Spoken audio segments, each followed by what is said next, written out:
Que a graça e a paz do nosso Senhor Jesus Cristo vivo venha guardar nossa mente e nosso coração nesse dia lindo, chuvoso, maravilhoso que Deus nos deu. Obrigada, Jesus, por mais um dia na tua presença. E falando em presença, hoje nós vamos continuar com o devocional, né? E o que Deus tem colocado no meu coração para frisar, desde o dia que nós começamos a leitura bíblica diária, é essa intenção do relacionamento de Deus com o homem, aonde Deus, ou melhor, aonde o homem habita na sua presença. Desde o jardim, quando o próprio Deus visitava Adão e Eva, desde agora o surgimento da lei, porque hoje nós vamos começar Levítico. Nós vamos ficar 7 dias falando sobre esse livro. 7, gente? Não, tem mais de 21 capítulos. São 28 capítulos, né? O livro de Levítico tem 28 capítulos. Nós vamos ficar um pouco mais de uma semana refletindo sobre as leis. Por que Deus instituiu leis? Porque não dá para viver e habitar na presença de Deus de qualquer jeito. Então Deus vai ensinar o povo de Israel: eu serei seu Deus, vocês serão meu povo. Para habitar na minha presença, existem algumas regras que nós vamos precisar viver e cumprir. Sempre Deus vai tratar dessas regras, esperando do seu povo que nós sejamos o quê? Que nós tratemos a presença dele com reverência, com pureza, com uma vida dedicada, obediente. Tudo isso vai fazer muita diferença. E nós vamos ver Deus instituir essas leis para fazer com que o povo entenda. Minha cachorrinha quer participar da live hoje. Para fazer com que o povo entenda. Joy, por favor, não é hora para isso. Como deve ser o comportamento do povo diante da sua presença. Então o culto vai ser ali estabelecido, a adoração vai ser estabelecida e as leis. A Bíblia diz, gente, que Deus é um Deus de ordem e decência. Aonde Deus está, existe ordem. Sabe quando você chega num ambiente que há desordem? Você já entrou numa casa onde há bagunça, desordem, desequilíbrio? Não, Deus não está ali. Não quero dizer, é claro que a presença de Deus habita em todo lugar, mas Deus não governa aquela casa. Porque toda casa governada por Deus, onde Deus é Ele quem dita as regras, é Ele que estabelece os princípios, e uma pessoa é ali devota e obediente às suas direções, essa casa é uma casa organizada. Todas as vezes que nós olharmos uma pessoa, que a vida está toda desorganizada, Deus não é o líder daquela pessoa. Não é Deus quem dita as regras na vida dela. Isso pode acontecer, gente, em qualquer tipo de... Numa instituição, numa empresa, numa família, na mente de uma pessoa. Você já viu uma pessoa que ela nem sabe o que ela fala? Você já percebeu quando uma pessoa, assim, a mente dela tá desorganizada? Deus é um Deus de ordem, não um Deus de caos. Então, se a mente de alguém tá desorganizada, tá caótica, Deus não está governando a mente dela. E a Bíblia diz que nós temos a mente de Cristo. Então todas as vezes que eu vejo que tem alguma área da minha vida que está desorganizada, eu logo corro para o Senhor e falo: me ajuda, Senhor. E aí Deus vai me mostrar e estabelecer leis. Gente, Deus é um Deus de princípios, é um Deus de disciplina. Eu amo começar coisas, mas às vezes eu falho na disciplina, no permanecer. Então Deus começa a falar comigo: olha, não adianta só começar. Se você quer ter uma vida organizada, você vai ter que cumprir leis. Levítico é sobre isso, cumprimento de leis. E aí nós vamos ver como que deveria ser feito os sacrifícios. Lembrando, gente, que essa aqui, a lei, ela vai ser, como diz Hebreus, o escritor aos Hebreus, uma sombra da aliança que viria, que se cumpriria, que começaria através de Jesus Cristo. Toda a lei se cumpre em Jesus Cristo. Toda a lei é como uma sombra, né? Você imagina que não consigo mostrar nada aqui pelo vídeo, mas imagina uma mão, que você sabe que é uma mão, porque você reconhece uma mão, mas imagina que você não vê a mão, você só vê a sombra. E você imagina pela sombra o que aquela mão, o que aquela sombra representa. Mas se você nunca viu uma mão na sua vida, você vai só ficar olhando aquela sombra ali, tá? Tem 5 pontas aqui, é flexível, maleável, se movimenta. Era assim para os hebreus a lei. Ela aponta para Jesus Cristo. Mas como eles não tiveram acesso ao Filho de Deus de fato, ainda, então eles não conseguiam entender plenamente o que aquela lei, aquela sombra representava. E essa alusão à mão, ela é feita pelo pastor Luciano Subirá quando ele fala sobre a graça. Inclusive eu li o livro dele ano passado, que é Graça Transformadora, e é muito interessante ele falar sobre essa sombra. Então, gente, a lei vai apontar para Jesus, é isso. Basicamente, é isso. Como que a gente vê que ela aponta para Jesus? Por exemplo, quando Deus fala o seguinte: todo sacrifício que for feito para ele deverá pegar do animal. Esse animal, a maioria deveria ser macho, né? O único que fala aqui que pode ser macho ou fêmea é das ovelhas ou cabras.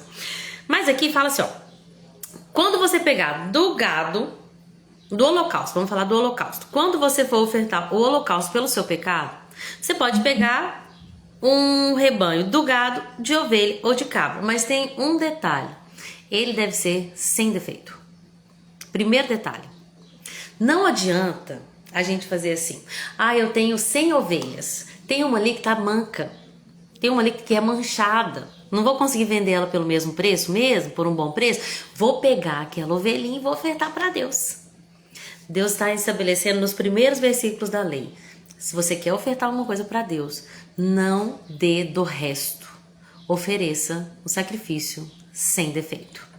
Por quê? Porque essa lei aponta para Jesus, gente. E o Cordeiro de Deus que tira o pecado do mundo, a Bíblia diz que ele foi tentado, mas ele não pecou. Ele foi um cordeiro sem defeito. Então Deus está estabelecendo uma lei, mas que também aponta para o nosso Salvador. Um dia virá um cordeiro. Porque lá em Hebreus, gente, vai falar o seguinte: que sangue de bode, de animal, não pode fazer remissão pelos nossos pecados. Poderia fazer por um tempo, mas não seria uma permanente, não seria um sacrifício permanente. Hoje eu pequei, hoje eu falei uma coisa que eu não devia, hoje eu desrespeitei alguém, hoje eu infringi a lei, aí eu vou lá, eu pego um cordeirinho e levo, o sacerdote mata. Só que aquele cordeiro, ele não tem a possibilidade, ele não consegue, ele não pode. O sangue de um animal, mesmo sem defeito, o sangue de um animal não pode desfazer, ele não pode, ele não é um sacrifício perfeito e perpétuo. Então, para eu resolver o meu problema de pecado e me aproximar de Deus, eu vou precisar de muitos animais. E mesmo assim ainda não seria suficiente, porque eu tenho pecados infinitos. Então, o sangue de Jesus, o Filho de Deus, ele é capaz. Por quê? Porque Jesus é o Filho de Deus. Ele é homem, ele veio na terra como homem e ele não pecou. Então, ele foi o sacrifício, a propiciação perfeita e perpétua. Uma vez só, um único sacrifício pode remir e vai remir o pecado de todos, antes, agora no presente e no futuro, todos aqueles que creem e confessam Jesus como Filho de Deus. E esse é o Evangelho. Então a Bíblia vai apontar para Jesus. Como nós vamos fazer isso? Sempre na presença do Senhor. Aqui fala: quando for matar esse animal, essa oferta de holocausto, que significa sacrifício completamente queimado, você vai matar esse novilho na presença do Senhor. Se tinha uma coisa que não podia ser feito, é matar o animal em outro lugar do arraial e depois levar para o templo, pro tabernáculo aqui agora, né?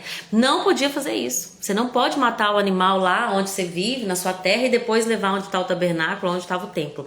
Esse animal precisaria ser morto na presença do Senhor. Eu acho interessante que fala que tinha que colocar a mão na cabeça do animal. Até pesquisei sobre isso, sempre chamou minha atenção. Uma pesquisa rápida fala que quando coloca-se a mão na cabeça do animal antes de sacrificá-lo, existe ali então uma transferência de pecado. É claro que é simbólico, né, gente? Então ali eu coloco a mão na cabeça daquele novilho, daquele cabrito, daquela ovelha, daquele boi, e ao colocar a mão na cabeça daquele animal antes de sacrificá-lo, eu estaria transferindo para ele a minha culpa. E foi isso que Jesus fez por nós. Em Isaías 53 fala que ele levou sobre si a nossa culpa, as nossas transgressões. Ele carregou tudo naquela cruz. E agora eu quero te perguntar, que a Bíblia diz que Deus deu o seu melhor. Deus não mandou Miguel, gente. Por mais que Miguel fosse um líder dos anjos, é um grande arcanjo, é um lutador, um anjo forte e poderoso, Deus não mandou Miguel. Deus poderia ter mandado o mensageiro, Gabriel.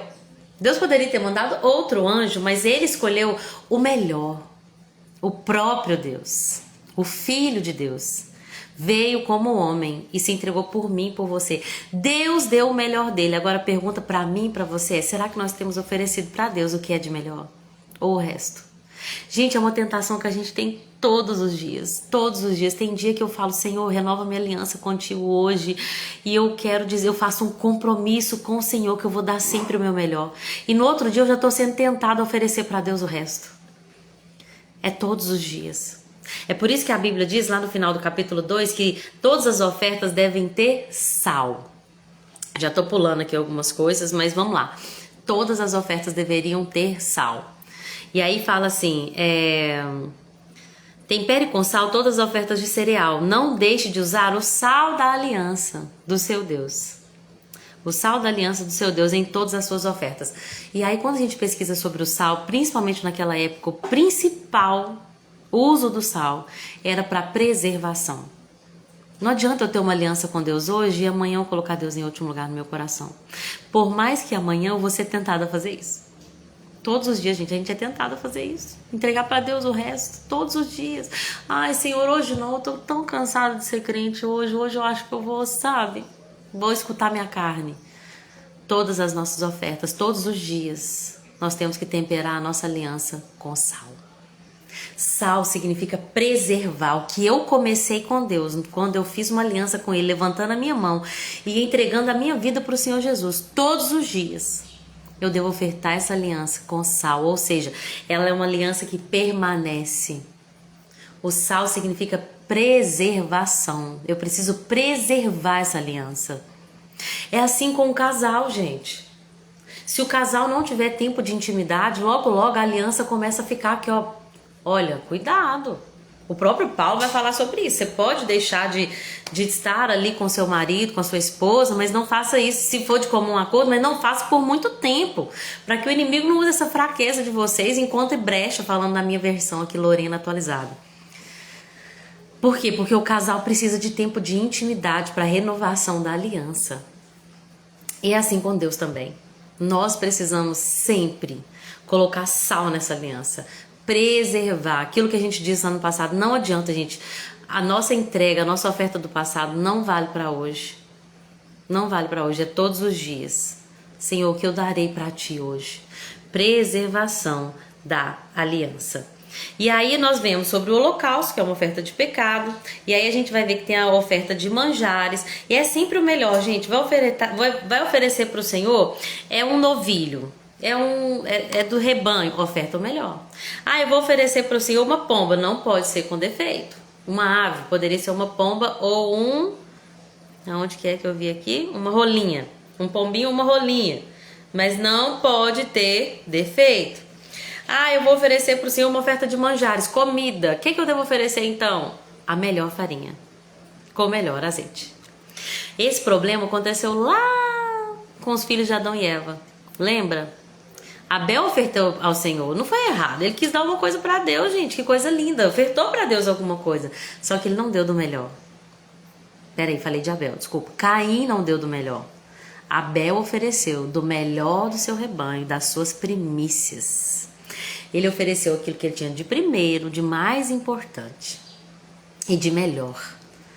E Caim não. Caim ofereceu algo para Deus. Não está errado, ofereceu algo para Deus. Mas aí Deus vem e fala: eu não quero metade do seu coração. Não vou dividir o seu coração com ídolos. Ou você é totalmente meu, ou você não é meu. E aí a gente precisa entender que Deus fala: eu quero que você me ame de todo o teu coração, de toda a tua alma, com todas as tuas forças. Uau, isso é pesado, gente. Deus não nos quer parciais. Eu divido meu coração com alguns ídolos, pouca coisa, dinheiro, a comida e entretenimento. Não dá. Ou o seu coração é totalmente dele ou não é dele. E aí a gente precisa meditar nisso todos os dias. Sabe, não tô falando aqui como alguém perfeita. Deus falou muita coisa aqui comigo, inclusive eu vou chegar lá no final e confessar uns pecados aqui. Mas eu não tô falando como perfeita, mas como alguém que precisa pelo menos querer, sabe? Se incomodar com o pecado, falar: Senhor, não tá do jeito certo, eu não tô te dando o meu melhor. Quando a gente confessa, já é um começo. Quando eu converso com uma pessoa que fala assim: não, eu faço tudo. Eu faço, hoje eu tô, nossa, eu sou perfeita. Aí eu fico preocupada. Porque nós estamos num caminho, num processo de santificação. Então, a primeira coisa que a gente precisa entender, que para temperar nossa aliança com o sal, a gente precisa entender que existe essa necessidade de compreensão de quem nós somos verdadeiramente, para que haja um verdadeiro arrependimento. Para que nós sejamos de fato uma oferta, um aroma agradável a Deus. A gente não pode esconder as nossas falhas, mas lutar todos os dias para que nós venhamos ofertar para Deus a melhor oferta, que é a nossa vida. Sacrifício vivo, de aroma agradável a Deus. E aí, gente, por que Deus falou comigo? Eu já vou chegar aqui para poder terminar a live. Levítico capítulo 3. Lá no final, Deus fala assim, ó: dos animais que vocês vão sacrificar, jamais comam a gordura ou o sangue. E aí, quando a gente vai fazer umas pesquisas, a gente vê que Deus fala para o povo de Israel para não comer gordura. Alguns estudiosos vão falar que essa gordura é só a gordura dos animais oferecidos a Deus. Certo? Certo. Por quê? Porque a gordura é o melhor. Né? Eu vou te falar, eu não gosto de peito de frango. Por quê? Porque eu acho seco. As partes do frango que eu mais gosto são as que têm alguma gordura. Então eu particularmente gosto da coxa, da sobrecoxa, por exemplo, que elas são mais suculentas a meu ver, principalmente a coxa, porque ainda vai um pedacinho de pele. E aí, uma coisa que Deus tem me cobrado muito é sobre alimentação. Porque ano passado eu fiz uns dias de jejum e a gente fez uns jejuns prolongados. Depois que a gente faz uns jejuns prolongados, a gente fica com aquela sensação de, tá de boa, vamos comer, gente. Vamos comer, porque já fiquei uns bons dias sem comer. Só que aí você fica 4 dias sem comer e acha que você pode comer 40 dias. De qualquer jeito. E Deus tem me cobrado muito essa questão da alimentação, porque o nosso corpo, gente... Nosso corpo, ele é uma graça que Deus nos deu. Eu até escrevi aqui que eu achei tão interessante, fala na Bíblia Strong, falando sobre esse versículo, não comer gordura, fala assim, ó: a pureza e a santidade devem permear não apenas os atos de adoração, mas também a alimentação diária. Nós adoramos a Deus com o que nós comemos, ou não. Isso é pesado, né, gente? Eu amo uma carne processada. Eu amo, gente, presunto, bacon, um pãozinho de sal com salame. Eu tô rindo, mas é sério. Deus proibiu o povo aqui de comer gordura. Sabe por quê? Aquele povo tá no meio do deserto, gente. Sabe o que acontece? Até fiz uma pesquisa para confirmar, já falei sobre isso aqui. A maior causa de doenças, a maior causa de morte no mundo inteiro é por doenças cardiovasculares, por causa de uma má alimentação.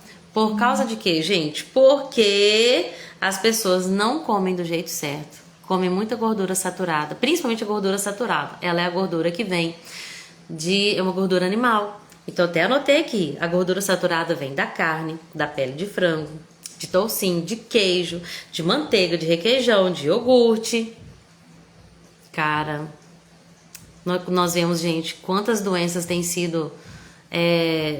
As pessoas têm ficado cada vez mais doentes.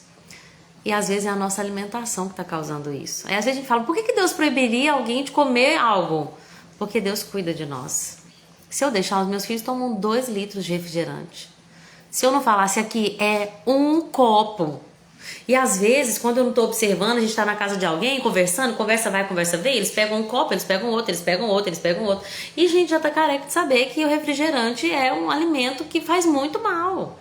Mas a gente vai vivendo a vida, porque a gente se importa só com o momento da adoração, que a gente pensa que a adoração é só o que é feito na igreja, lá na instituição. Mas não é, a nossa vida é adoração. Tudo que a gente faz é adoração. Quando a gente faz um exercício físico para cuidar do corpo, isso é uma adoração. Então a gente precisa reavaliar a maneira como nós temos nos alimentado. Ontem eu comecei um livro que chama Comer para a Glória de Deus e que já tem aberto muito a minha mente sobre alimentação. Gente, depois não adianta chorar. Nós acompanhamos o caso de um conhecido que veio a falecer até por causa de câncer no estômago. E eu não me esqueço da esposa dele falar, olha, eu vi o tanto que ele comeu mal. Eu vi como ele bebia o que não podia e os tira-gostos que ele comia cheios de gordura. E isso é muito grave, gente. Porque depois quando a gente está lá padecendo por uma enfermidade, por causa gordura no fígado, não adianta a gente falar, por que o Senhor permitiu, Deus? Porque não é que Deus permitiu. Na verdade, Deus sim, claro, Ele permite, Ele tem o controle de todas as coisas, mas são só consequências das nossas ações. Tô falando isso aqui talvez até para mim mesmo, para poder ficar registrado na minha própria mente quando a gente fala. Precisamos cuidar do nosso corpo, precisamos cuidar da nossa alimentação, porque o nosso corpo é para a glória de Deus. E Deus aqui estava falando pro povo, não vai comer gordura, não vai comer sangue. O sangue continua, né? Lá em Atos a gente vai ver o próprio Tiago, que era o líder, né? Falando, ó, abstenham-se do sangue. Então o sangue continua. A gordura, a gente vê outras passagens até falando assim, eu comerei da gordura, me fartarei. Então eu não acho que é um mandamento de Deus que não pudesse comer gordura. Do sacrifício não podia mesmo, eles tinham que, a gordura da carne do sacrifício dessa aliança levítica realmente era necessária. Entregar tudo para Deus, mas não era todas. Só que eu tenho meditado muito, sabe? Naquilo que a gente tem comido, que nós possamos refletir sobre isso. Deus só pede alguma coisa para o seu povo porque Ele sabe que é o melhor, né? Quando Deus fala assim, jejuem, no fundo o que Ele está falando não é que Ele faça um sacrifício para mim. Hoje todo mundo está vendo como a ciência entrou para falar bem sobre o jejum. Como que o jejum dá um restart no intestino, como que o jejum ajuda na imunidade, a aumentar a imunidade, fortalecer a imunidade. Então Deus não nos pede algo só porque a gente vai sacrificar e vai ser duro e vai ser algo para Ele. Ele pede porque Ele sabe que também nos fará bem. Então, cuidemos da nossa alimentação. É isso que eu queria falar hoje. Eu agradeço a todos que viram até aqui, que vão ver depois. Eu espero que tenha sido edificante para você e para mim fica esse também lembrete. Glorifique a Deus naquilo que você come. Amém? Deus abençoe a vida de cada um de vocês e até amanhã, se assim Jesus permitir.